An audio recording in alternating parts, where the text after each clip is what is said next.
You're just not given enough time.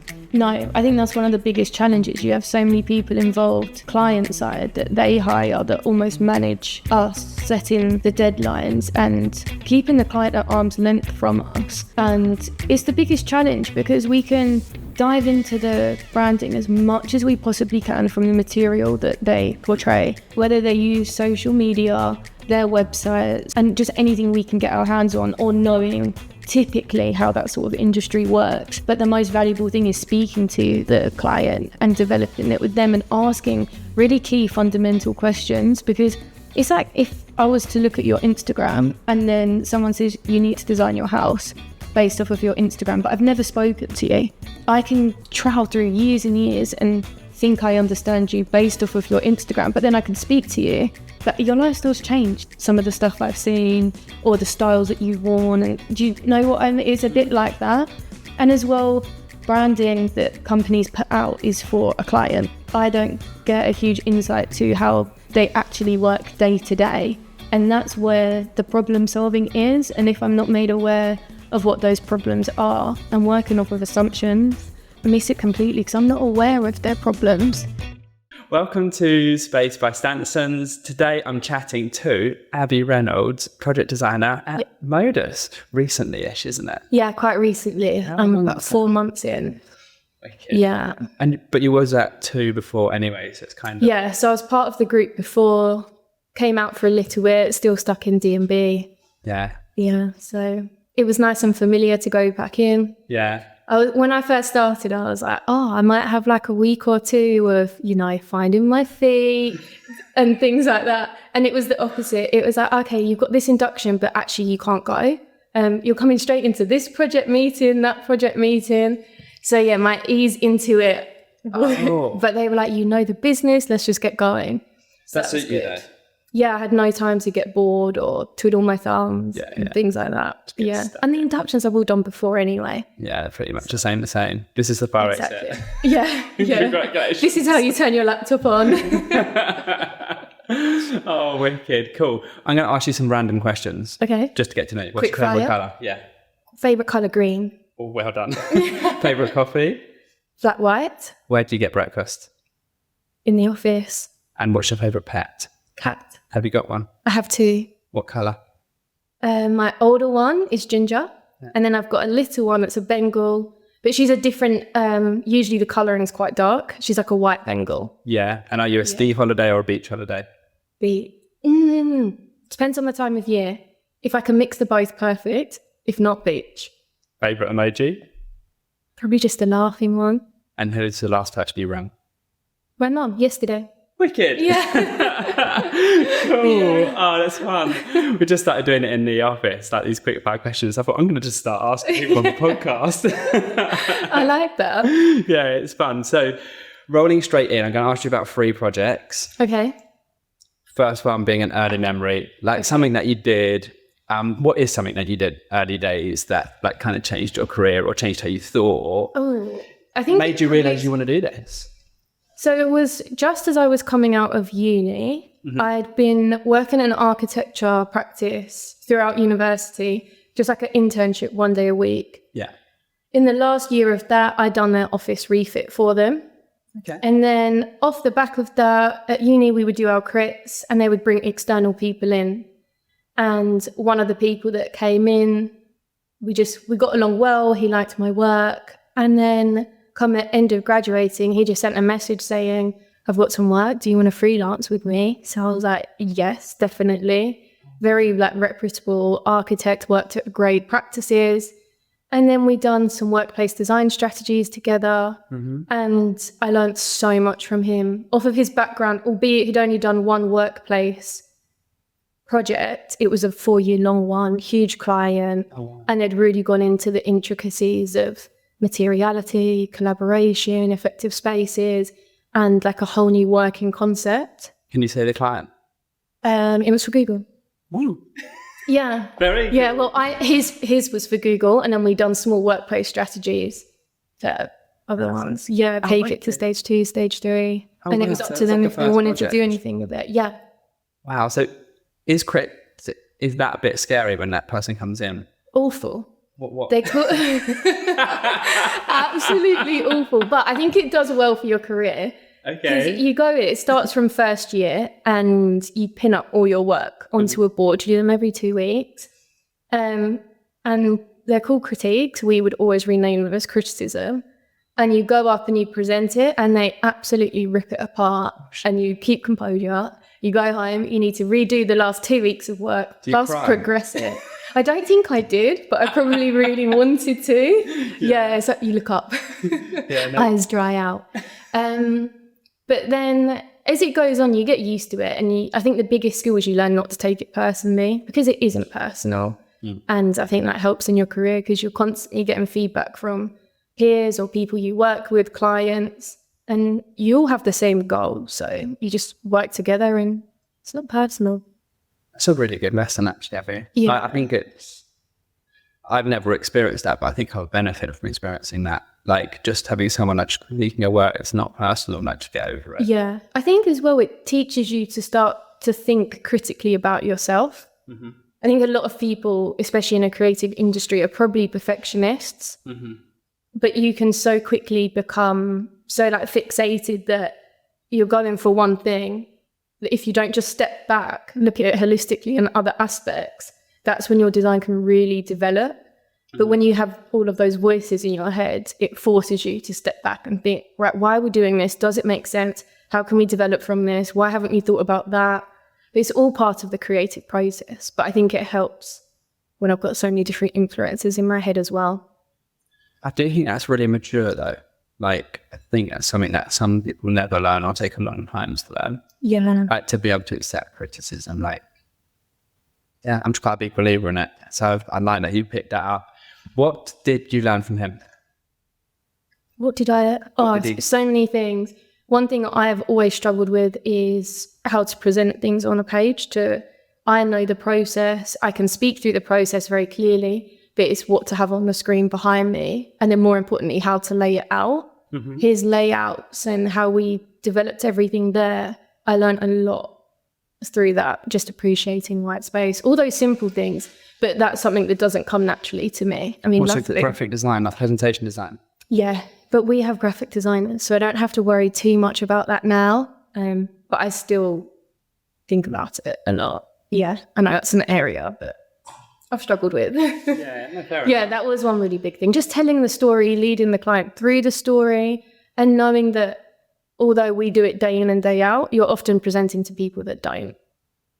So you need to strip it straight back, almost like layman's terms, make it super easy, clear, but bring them on the journey so they get excited and they understand why you've made these decisions. The more invested you can get them in your decisions, the more successful it will be. I love that.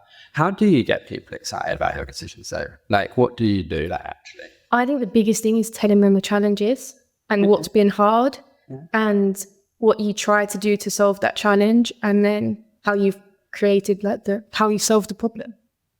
And I think that is when they're like, because as you're explaining it, they'll be thinking, oh yeah, I hadn't thought about that. That is a big challenge. And they're trying to come up with the solution, but you're speaking them through your narrative. So at the end, they're like, oh, of course, that makes so much sense. Rather than if I just say, oh, we've done this because of this, it's not as impactful. It doesn't sell them. It doesn't get them on board. I mean, it can sometimes, but yeah, it's all about the storytelling. That's really good. I like the idea of presenting the challenge before, so then they can almost feel the pain before you give them the solution. Yeah. I think they're going to take that. What I went through. Yeah. It's a bit of trauma dumping. Yeah. You've only got it for a minute. I had it for 2 weeks. Yeah. Oh, actually, how long do you have a pitch for before it does? Like from. Oh, how long do you have? It varies from project to project, but it's a very short time frame. It will be the tender will come in, you do the mid-bid, and then you go to pitch. That process, anything from shortest is probably 2 weeks. The longest I've had is probably 2 months. Yeah, it's challenging because if you're trying to go through the creative process, turning things around that quick, like what I said about stepping back, it becomes much harder because you have a to-do list of everything you need to get done. And it's almost like it can be, that's the most challenging part. One day, quite soon, probably, you're going to be a design director. Got manifest, haven't you? Put it out in the Hire me. Put it out in the universe. Yeah, exactly. See what happens. Affirmations. Yeah, totally. What's the one thing you're going to do with your team and your like designers and junior designers that you learned from this guy? Study research papers, definitely. Okay. I think creative thinking, you can learn so much from someone else's research, new ideas, and you can absorb it how you want to. I think another thing is traveling. I don't think so much of just traveling to a random city in Europe. I think it needs to be very considered and with a goal. I think a great place to start is the Biennale, whether you go for the art year or the architecture year, just to be immersed in creativity. I don't think creativity, just because you work in design or architecture, is just looking at a building. It can be looking at light, art, concepts, and all the different creative fields, fashion. It can all feed into more ideas, textiles, materials, sustainability, things like that. Where do you get your inspiration from? You're proud of a few things then. Where do I get? I think I try as hard as I can. It's really easy to get fixated on just get up, go to work, go home, do a bit of exercise, have dinner. I purposely try to slow down and just look around, like look for those things that, it's so cliche, like spark joy. I love that person. Yeah. I'm totally into that person, whatever her name is. Marie Kondo. Yes. I'm so obsessed. Yeah, me too. I think I binge watched that Netflix show in record timing. But it's just appreciating life. Yeah, and you can draw inspiration from those things. So I'd say day to day, that's the biggest thing, definitely. Yeah, no, that's cool. So what are you working on now, or just finished, or just about to start? That's really exciting. Working on so many different ones. How many are you working on at once? I think I'm on about 5 at the moment. They're all at different stages. More of them are like pitch, mid-tender stage. I have 2 that are going to site very soon. So I'll probably talk about one going to site quite soon. It's an incredible building, 40 Leadenhall. Oh, lovely. Yeah, absolutely. It's stunning. And I got brought onto the project quite late. It was all designed by BDG. So quite often we'll take things from stage 3, stage 4. That does mean that some design work or enhancements or development is required. We have a separate part of the business that does the more technical construction stuff and brings it to life. But when they needed design to help enhance, I was lucky enough that I got put onto the project. So I got to cut out all of the really hard bits and enhance key areas like the auditorium, with the reception desk, the pre-function bar area. So that was a great one because I got to look at materiality and really take inspiration from the building that is already there, the reception area, and just keep it carrying on through. So, and I've not done an auditorium before. I was going to say, what have we done in an auditorium? What have I done? Yeah, what did you do in the auditorium? So a lot of it was designed out. So all the seating was designed out, and the seating joinery is incredible. The joiners doing it are really talented, but that is what we wanted to be the main focus. And it's very sleek, and it's that understated luxury. So it was everything else needed to match the quality, but not overshadow these benches. Okay, yeah. And then the challenge is the ceiling height was standard for 275i, but for an auditorium, it's very small. So it was all, I focused on enhancing the walls to bring in some more texture, lighting, and things just to make it feel taller and more grand. And that was a really fun process to go through. Yeah, we're still developing it a little bit there, but it's just the fine details now. What are you going to do to make it look taller? So it's timber panels wrapped around the whole auditorium. And then they have breaks where it flutes. So it flutes thick at the bottom and tapers really thin at the top. And then the next one will be thick at the top, taper at the bottom. And then there's tactical lighting to highlight that, just to create some more depth and interest. And then no skirting board. All of the timber is the same from the floors to the benches to the walls. So it's a really calming space. I'd like to see it. Yeah, it's going to look good. Yeah, it looks great fully lit, And then in presentation mode, when it's just the walls lit up, that looks, yeah. And you've got the vertical lines. That Yes, yeah. So that helps obviously make it feel longer. And grand. Yeah. Sounds amazing. Yeah. And what did you do in reception? Reception, the actual form of the desk was decided and the shape. It was changing the materiality. So at the back we had like a concrete curtain almost. Mm-hmm. And it was complementing that. All of the timber panels in that area are black ash. Mm-hmm. And it was really, the desk spec was white stone with a curve.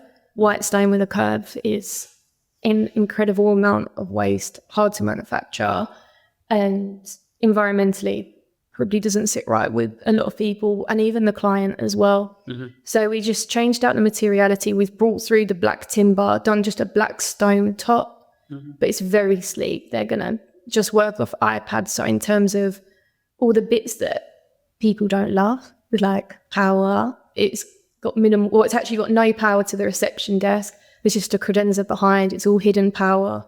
So it's very sleek, and it's almost like that whole project is, when you open a product from Apple, it's like that. It's really like darker. Yeah, but darker, elevated, easy, very clean, very sophisticated. Yeah, that's a nice one. Yeah, that's quite a cool thing, isn't it? If this project was a product, what would it be? It would be like the Vision Pros, like that.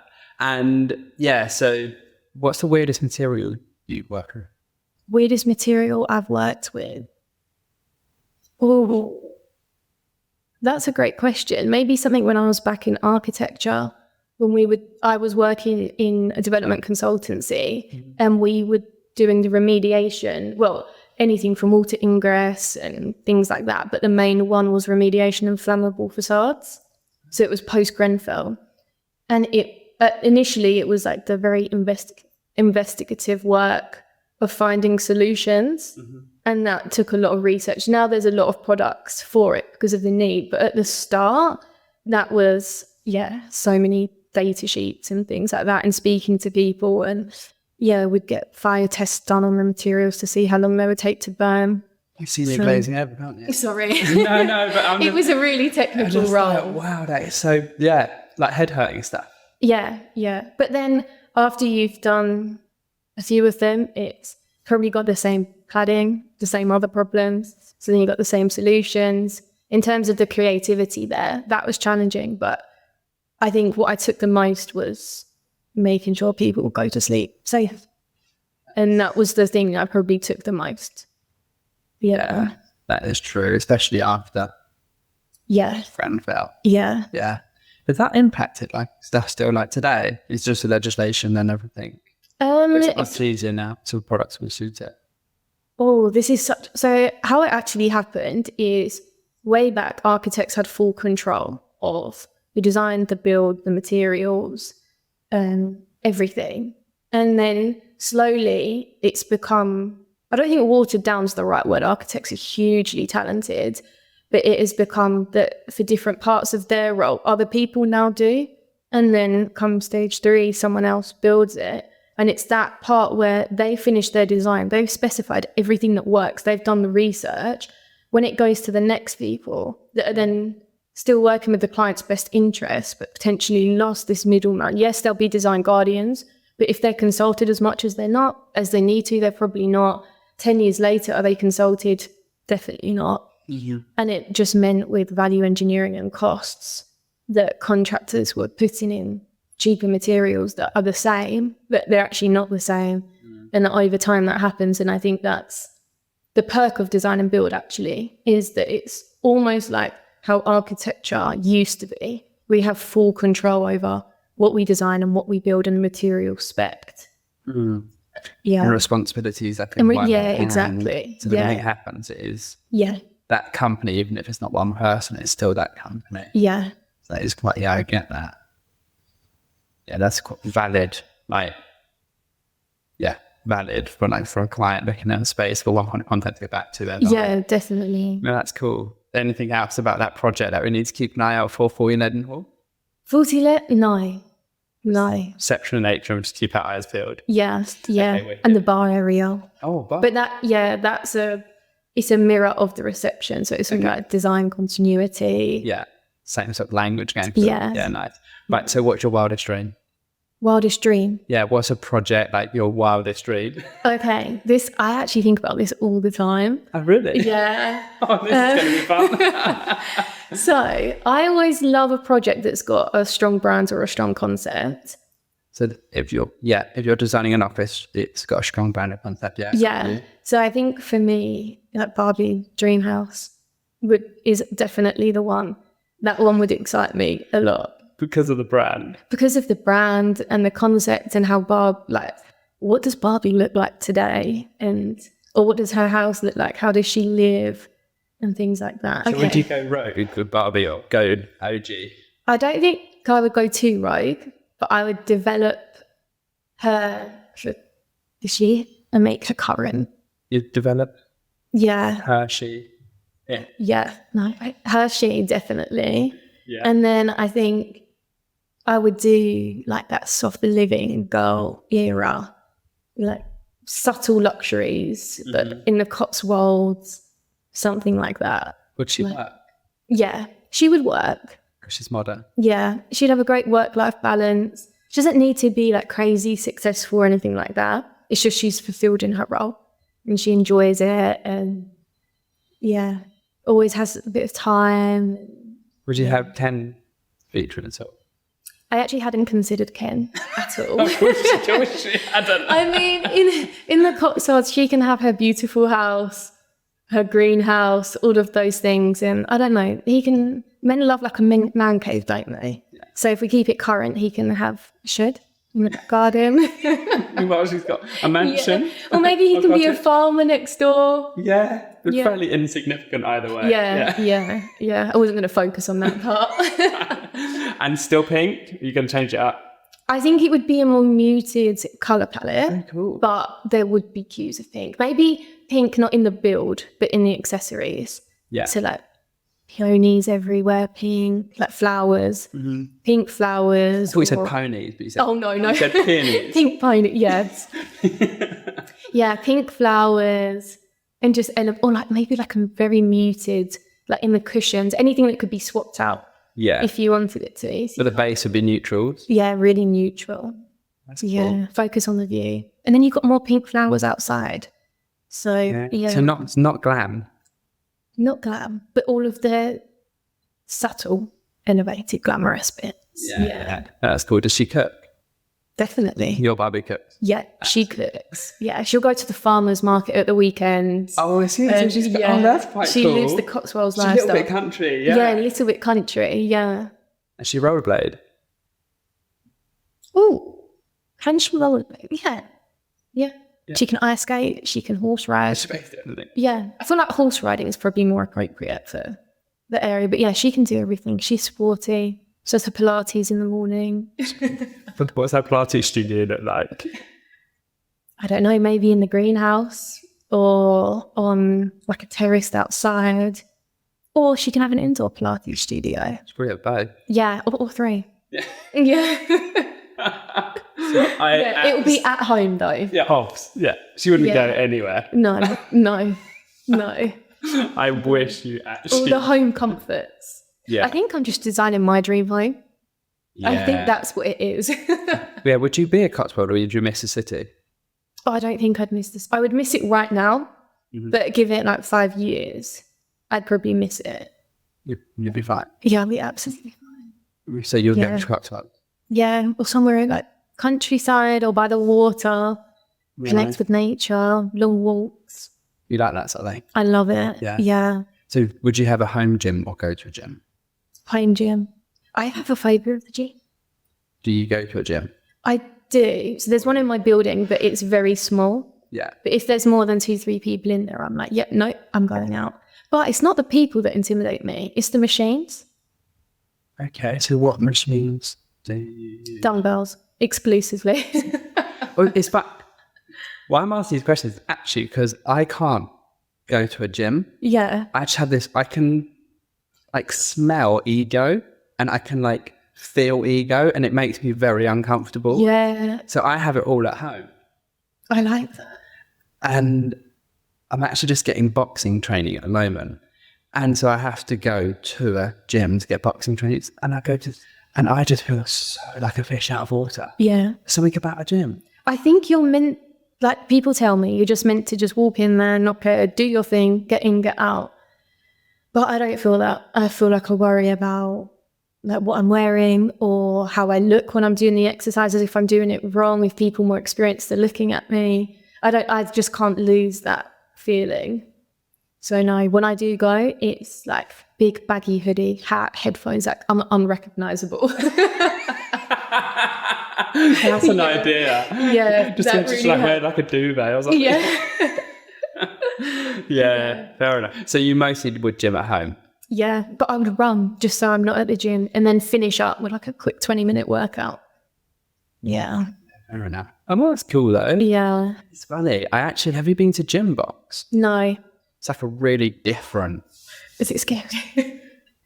we're getting totally off. Like, That's okay. But it's cool. It's their branding, I think, that scares me. 'Cause it's very really? industrial with the neon lights outside. There's one at our office that I see and I'm like, Well, they're saying is working out should be like going out. That's their saying. Mm-hmm. And so it's actually like going to a club. okay. And so they have like DJs and like, That's quite cool. And so, yeah, it is actually really cool. Yeah. It is really, really cool. I just can't get away from like all these people that are like 6 times the size of me. And I'm just like, oh, like, I think if it's darker and bright lights, that would help. The only thing I'd be like, this music is great, but I'm drinking my water. Like, I now want to go get a gin and tonic. I'll be like, I've done my workout. Now I want to go out, have a quick shower, and does anyone want to go grab a drink? At 6 a.m., 7 a.m. Oh, God. Oh, I couldn't start my day like that. Oh, you can't? That would be, no, it'd have to be much slower. So you work out at the end of the day? Yeah, yoga or Pilates, something more peaceful. Oh, okay. No, I'm literally heavy in the morning. But could you do like a rave that early? I don't know. I don't go partying that early, but I go to the gym that early. But like a gym rave? Is that what it's like? No. Well, I do it in my garage. That's true. But yeah, I do it first thing. I wake up and just trot downstairs into the gym. No, I'm evening. I used to swim competitively. And that was, the training was 5:30 till 7:30 every morning. I used to train like 8 times a week, twice on a Wednesday. And to jump in a freezing cold pool at 5:30 for my whole childhood, I'm just, no. I don't want to work out early. Definitely not. Oh, fair enough. To be honest, I do think I'm quite unusual working out early, but then just like I say, going to Gym Box for boxing training, I'd see a lot of people there early. I'm like, wow. I think it does set you up for the day. Yeah, it's quite cool. Yeah, I think that's one strong benefit. And then it's done as well. You don't have to think about it when you get home. Yeah, exactly. Yeah, I'm too tired when I get home. Would you want to be a design director ever? I've asked you that. Yeah, I think I see my career developing in so many different ways. Yeah. I know at heart I'm a creative. Yeah. So I think as long as I'm always learning creatively, Mm-hmm. I don't think it necessarily needs to be learning creatively on the software, but like creative concepts or like it could still be, I would love interiors, definitely, Mm-hmm. but like fashion or photography, just anything that makes me feel like creative and solving a problem, anything aesthetic. Have you done photography then? No, nothing more than typical, really. Yeah. But fashion I love. So, yeah. Is the industry a bit rubbish though? So fashion? Yeah, it's quite a sort of egotistical industry. It probably is. Yeah. And I know starting out to get opportunities is not impossible, but if you want to get paid and have an opportunity, I don't know how well those two things work hand in hand. I think it's the same for interiors though. When you're starting out, you think, how on earth do I even get into this? The same way I went like architecture, contractor side, and then DMB. It's like I've done so many different routes. Mm-hmm. When I graduated, I didn't even know design and build was an industry. Yeah. So there'd still be so much to learn. There's probably like a fashion sector of fashion that I didn't even know exists. Yeah, and I agree. I love fashion. I would love to do. I'd love to do like like when you're styling people. That's what Yeah, one of my friends does that and she loves it. Does men's styling, and she's so talented. But what she's made really cool is she styles them, but then she could almost wear their clothes and look better, even though it's all men's clothing. Her street style is incredible. Yeah. That's cool. Yeah, really, really cool. Something to get into. Yeah. I don't know if I'm edgy enough for that, but I can appreciate it and she looks great. Yeah, exactly. I'm not modern enough. I'm not young enough. That's not true. No. Oh, yeah, that's so interesting.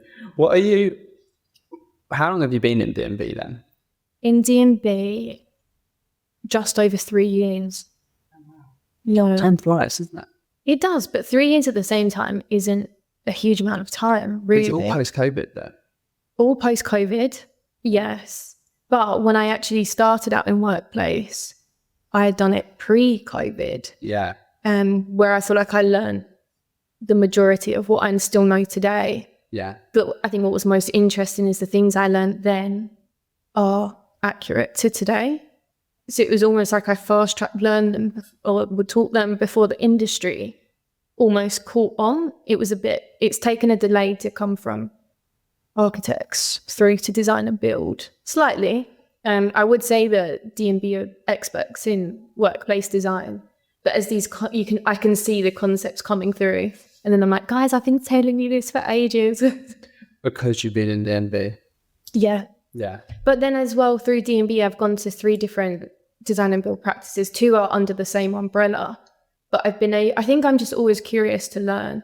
I've been able to take all the best things and learn the best things and keep moving forward. As soon as I feel like I've learned everything I can in one place, I start thinking, I just have to stay creative. Actually, that was something that you are really good at, and I wanted to ask you about was D&B is messy, isn't it? Yeah. It's a messy industry, like in the sense of, I don't know, you don't really get enough time to true. to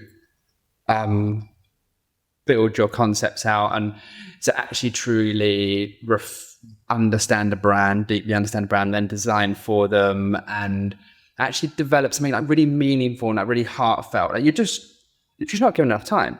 No, I think that's one of the biggest challenges. You have so many people involved, client side, that they hire that almost manage us setting the deadlines and keeping the client at arm's length from us. And it's the biggest challenge because we can dive into the branding as much as we possibly can from the material that they portray. So whether they use social media, their websites, and just anything we can get our hands on, or knowing typically how that sort of industry works. But the most valuable thing is speaking to the client and developing it with them and asking really key fundamental questions, because it's like if I was to look at your Instagram and then someone says, I need to design your house based off of your Instagram, but I've never spoken to you. I can travel through years and years and think I understand you based off of your Instagram, but then I could speak to you, but your lifestyle's changed since some of the stuff I've seen or the styles that you've worn. Do you know what I mean? It's a bit like that. And as well, branding that companies put out is for a client. I don't get a huge insight to how they actually work day to day. And that's where the problem solving is. And if I'm not made aware of what those problems are, I'm working off of assumptions and I can either hit the nail on the head or miss it completely because I'm not aware of their problems. I answer a brief of, we need 160 desks, 5 front of house meeting rooms, 5 back of house meeting rooms, 3 collaboration points. And it's like, well, what are your front of house meeting rooms for? Obviously for clients, but what sort of clients? How do those meetings go? Is it someone presenting? Is it a big discussion around a table? How often do they happen? Back of house is, well, these meetings, are you jumping on a call? Is it internal meetings only? How do those meeting rooms look? Do they need to be formal? Do they need to be a hybrid between formal and informal? If that's the case, why don't they not be a meeting room and be a collaboration space? And then what does your collaboration space look like? Is it a configuration of soft seating? Boring. Is it a configuration of high tables or low tables? Also boring. But if we actually think, oh, when you collaborate, you do it this way, so our solution would be this, it makes a lot of sense. So a good example is in a boardroom or a posh meeting room, anyone senior, they're used to it. They're pretty comfortable speaking in there in a room full of people. Anyone more junior, especially if they're a young company, anyone more junior may feel uncomfortable to speak because they may feel inexperienced, they may be nervous, they may not be fully confident in what they're saying. So those meetings maybe aren't the most effective for them. But then if you think about the more informal places or collaboration, if you make it more comfortable, like inspired from a tea point, and you go there and you have your cup of tea and you just chat, and maybe there's no laptops and just pieces of paper, those more junior people are going to probably associate that to not realizing it, but being at home around their dining table, coffee table, and feeling comfortable enough to say something. And it could be wrong, but sometimes they're the best ideas. Yeah. So it's making sure that we're thinking of solutions that nurture all of the talent, ultimately to make everyone more productive and make more money. Yeah. And it's those things that we assume sometimes. And that's the most challenging part. Yeah, but as you're talking, I'm thinking two things. Like, one is company culture. It's really hard to, I mean, I know everybody knows what company culture is, but like how to really tangibly like dig into that, explain that, and like pick that to parts. But how do you want people to meet? Is it very fun? Is it very carefree, or is it like more structured, or whatever it is? But it's actually, I was going to say reading, but I don't read any books. I listen to books. I'm listening to a book by Kim Scott, The Radical Candle. Super, actually recommend it to anyone that like wants to, listen about like sort of communication, basically, like direct communication. And she was talking about like getting the best out of people, being a kick-ass boss is her thing. And she says about exactly that, like the posh boardroom, you get a certain people talking, but then, and to have that meeting, to hear from those people, but then to take out another meeting and go to a workshop environment and with the more juniors where they feel that they can bounce out ideas and like really openly challenge each other. And it's more like people peer to peer, and that people then the best ideas get thrashed out. Definitely. And then bring them together. And it's so, it's just it's not like, wow, that's changed the world, but at the same time it's easier to forget that. It's easier to forget it. It's not like it's totally game changing, like no one's ever said that before, but at the same time, like who's doing that? Like who's actually asking those questions? Yeah. It would be typically someone that doesn't work in design. They're just the agent for the client, and they want control over often they want control over the process. You go to your pitch and you have a score sheet. Yeah. And you have your agenda of how you should set things up, but it may not fit into the flow of how we've designed. And then our story can become harder to follow. Sometimes you say, we just have to do it this way. But when you're against a scoring sheet, if you're not careful, if the agent can't follow it along. Yeah. And then they want to be able to just basically present scores to the client to help them make the decision. But yeah, that's the biggest thing. We constantly need to challenge the agents to give us more client time. And often it will come with a bit of a disclaimer of whatever you ask, we're going to let everyone else know that's pitching for the job. And it's like, great. Like, okay, this information has come from us. The client will probably know it's come from us from the mid-bid. And if we're a step ahead, or if they do the same thing and we then get more information as well, it helps everyone out that's trying to pitch and win the job. At the end of the day, I really hope everyone pitching on projects genuinely wants to create the best office for the client. I do think, though, that it should be weighted to the people that are asking the questions, because if someone can't be bothered or hasn't thought to ask the question, I'm a bit worried about them. Do you know what I mean? Yeah. So if you're going in there and you're like, I want more time, so I need to know this, I need to know that, I need to know the third thing. Okay, share the information, like yes or no, like fair enough. I don't know what I think about that, but really that's your information because you bothered to find out. It's our design integrity as well. Yeah. Like if we're sharing our plans or all of our concepts, And you as a designer have been bothered to think about that. So it's kind of like you should almost have one up. And it's part of the process, and it's how you should win a pitch. And if you're on the money and they're answering your questions and you're able to develop, it's great. And it is design integrity, and a lot of people are funny whether we should share it or not. But you also have to think you need to maintain a relationship with the agent as well. So if we then start being too difficult, it's hard. Our hands are constantly tied to what we've been told. If you could change design and build, what would you do? You'd just change the whole industry. Focus on the design, not just the build. And what does that look like? It means it's really challenging because there's so many people, but the initial stages we need to focus on the design and the design only. There needs to be trust that when it comes to the mechanical and subbies drawings and things like that, we do this day in, day out. We can do that. I understand we need to prove ourselves and provide for them to trust us. Mm-hmm. But that first part, because it's so compressed, really needs to be design-led, design-focused, initially conceptual until you're able to create something. And as much of that to be client-facing as possible. Initially start off with workshops. We go away. We then digest that information. I don't love the idea of presenting unfinished work, but I think through that process, because it's so short, I think you have to. And if it allows the client to feel like they've had their design input as well, great, because they work their day in, day out. Although I design offices day in, day out, I can't fully understand their culture without working there. I can only take what they've said. So I think initially, primarily design focused. And then as soon as that bit is over, hand it over to get everything costed and go from there. I know it's challenging because you're designing, if their budget is £3 million and then oops, through the design we've spent 6, then we have to value engineer. But I also then do think there's a way that you can value engineer without compromising the design. I think there's smarter ways.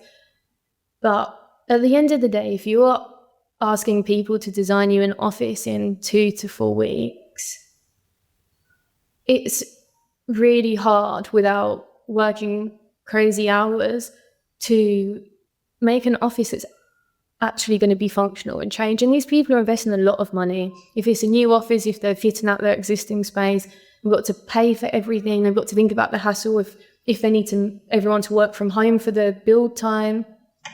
So I think it's a shame that clients don't necessarily always appreciate, or maybe they're advised that this is normal.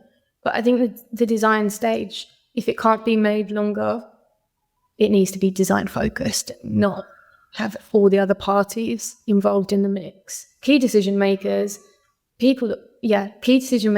so that things can move forward, design workshops, and then get it costed, not a constant battle. So you say you're having to work like really long hours when you're on a pitch. At what sort of time would you be getting home? I think it varies on how many projects you're on, the company that you work at, the resources that you have, or the biggest one is the design challenges that you personally face. I always call it like I'm gone space plan blind, and it's where I've looked at this one space plan for so long that I can't see any other options, or I can't see my mistakes, and it's almost like I need to switch off for a bit and come back to it. And then I go in the next day and I think, why did I do that? And it's because I've gone space plan blind. So sometimes it's a personal thing of just the creative journey you personally need to go on. But the real answer, long hours, definitely long hours. Yeah, if you're working on a pitch, you're going to be pulling some shifts. And how long should the design process be in the ideal world? Ideal world. Yeah. I know probably you're going to say project by project basis, but if just a rule of thumb. I think, oh my God, 3 months would be incredible. The only risk is before you've won a project, you're working unpaid.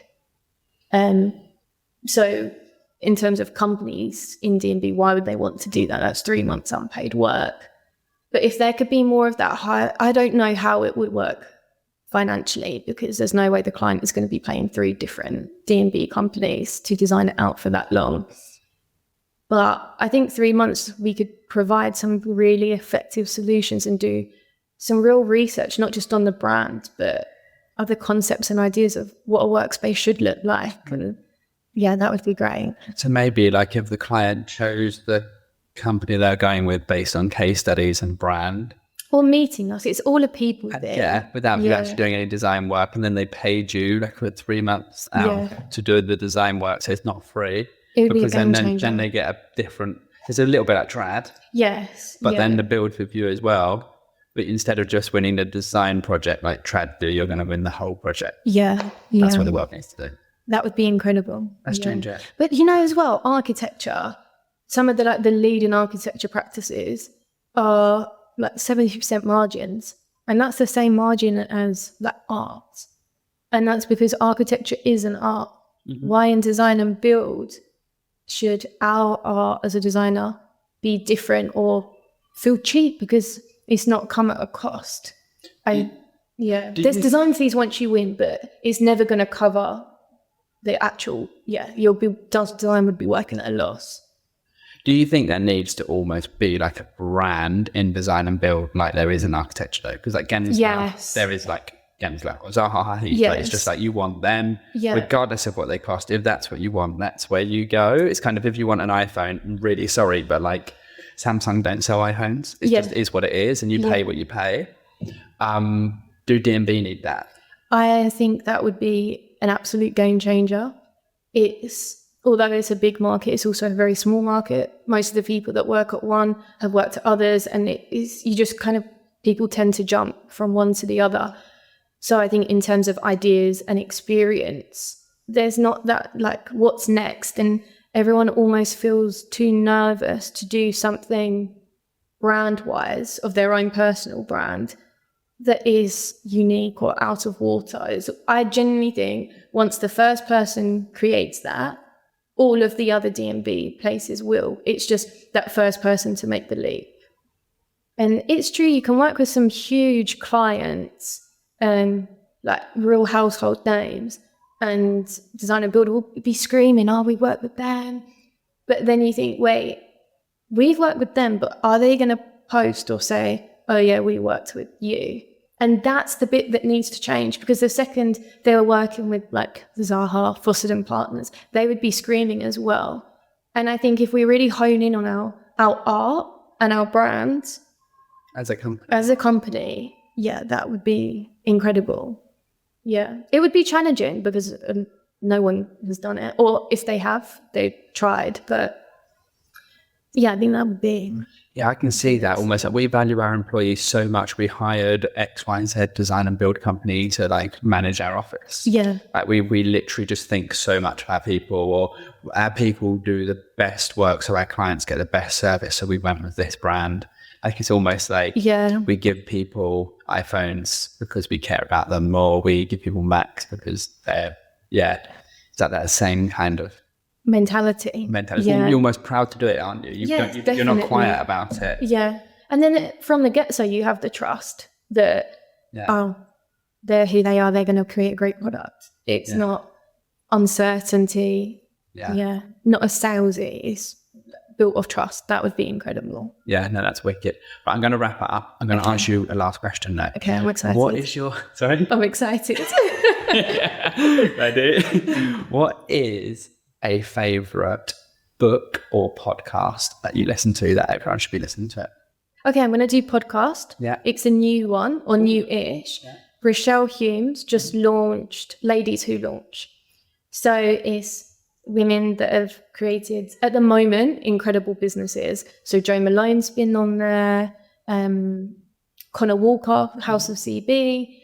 But now she's going to start doing podcasts with small businesses to see if she can connect people. And they're really interesting conversations, like an hour long each one. I just fit it in when I do my run. You're okay. Yeah. I don't listen to podcasts. Really strange. I know. It's really strange, isn't it? But it's true. It just is what it is. Give one of those ones a listen. See what you think. Maybe I will. That's cool. I love businessy things. Yeah. Books and stuff. So yeah. Wicked. Well, thank you so much, Abby. You've been absolutely wicked. So interesting. I'm quite excited to see the Barbie house come to pass. I might have to get it rendered up. Yeah. Leadenhall sounds amazing as well. So that's cool. I'd love to change the DMV world. That's totally a big gap waiting to happen for a brand to leave there. And yeah, amazing chat. Thank you very much. Thank you for having me. You're welcome.